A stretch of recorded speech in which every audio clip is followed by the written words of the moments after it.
Hello and welcome to another edition of Mailbag.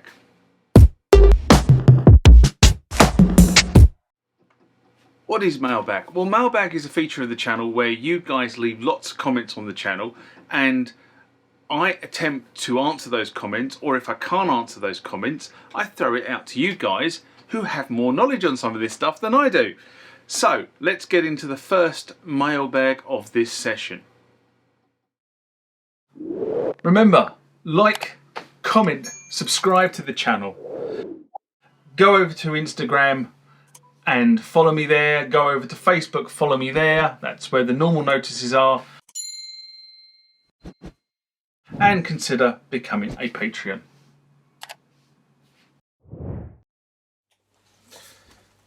Next comment or question comes from Nikos-I9. Or is it Nikos-I9? I'm not sure, one of the two. And this is response to Phantom Old versus New Overinflated Sim Values, a mailbag I did in March 2023. And Nikos-I writes, I suggest you invest or make a teleprompter. An alternative would be to put the text on the screen so we might read along. Well, it's funny you've mentioned that actually, because I have been looking at teleprompters to put onto this camera that I'm looking at now. The problem is with all these things there are multiple systems available and I haven't quite selected the one that I want, and also they're not cheap. You know, even the cheapest one is over £100 that does the things I want it to do.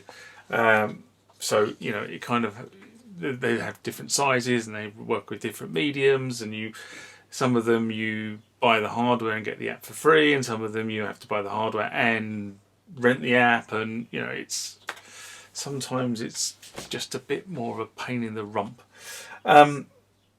So it is on the list of things. I mean, when you're a small channel and you don't make very much money as a YouTube channel, and this channel doesn't make very much money,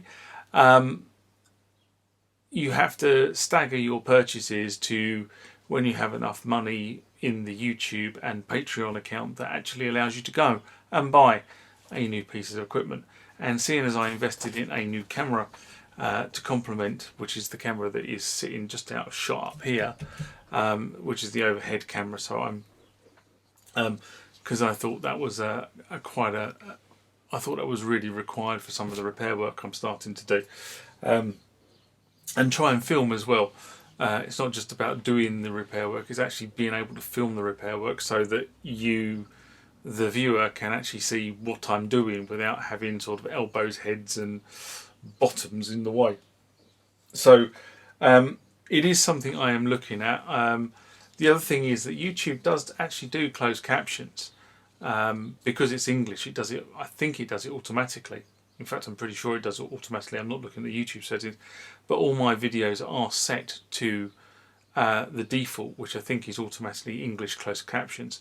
Obviously, I don't do French and I don't do German because I speak. Well, that's not true. I speak French and I speak German, but not to the level that would be required to do closed captions of my English equivalent. So I do apologise if you think I'm talking too loud and if I'm talking down to my script. I apologise. It will get better. It is going to happen, but I said it doesn't just happen because I have to go and save up for the toys to run the channel.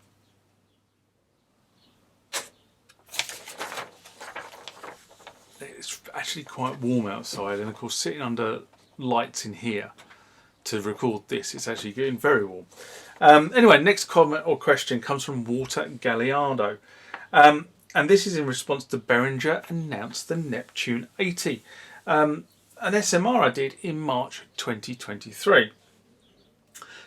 And Walter writes, very interesting choice. The DeepMind is still in production. I'd imagine they will keep it 49 keys, and use a lot of the same moulding. Seems to be much simpler than the DP12 I wonder about the end price of $600 to $800. Interesting experiment considering the amount of options available: VST, Roland plug-out models, and boutiques. They are gonna sell a lot of them out of the direct correlation of the Juno name. Now, ouch, just kicked the workbench. Now, it will be interesting to see where this Neptune-80 prototype goes from this point. I'm not a great lover of 49 keys. It's interesting that they've picked 49 keys. And the reason I like the Juno X concept is the fact that it is 61 keys. I've always found 49 keys not to be enough. I always run out of keyboard, and that's kind of me. You need that fifth octave.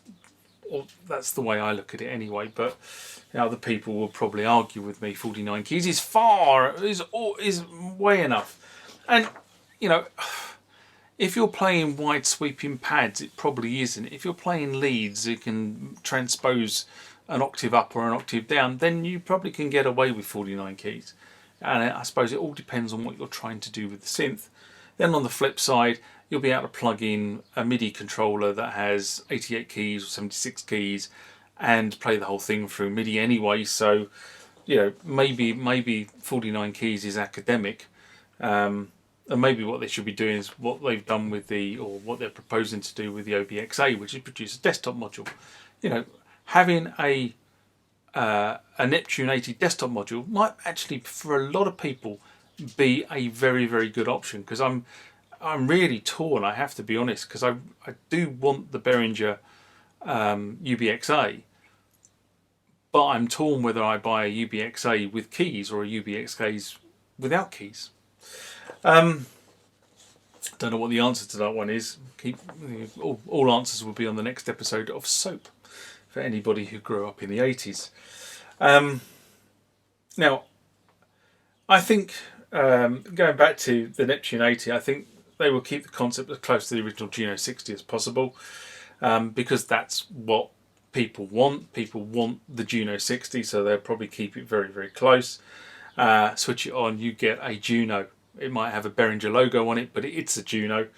You don't have to load a VST, you don't have to load a plug out, and the controls are not mapped in weird ways, which is kind of what you get when you're running VSTs and trying to use Surface hardware. It's kind of mapped on the worst, least, best way of controlling the Surface. I'm just thinking about in that terminology. I'm kind of thinking about System 8. System 8 is very functional in terms of its plug outs being. I mean, I haven't loaded the 4 on there yet, but I've got the 8, I've got the Juno, I've got the JX3P on it as well. I've got something else on it as well. No, I haven't, because it's only got 3. But in terms of when you want to actually go into one of the other synth modes and modify things, I always have to bring out I've got a piece of laminated paper that has the control mapping from A to B. And actually, this is quite funny actually, because I have just ordered the overlays for the System 8 from, I can't remember what the company is now, but I will, if I remember, put a link to the company below. But from this company that does these plastic overlays, so that I can just sit them on top of the System 8 when I'm running in one of the other modes that's not System 8 mode, so that I don't have to have my laminated piece of paper, because it will be on the keyboard in front of me. Hopefully that makes a lot of sense, but probably makes no sense as I ramble on.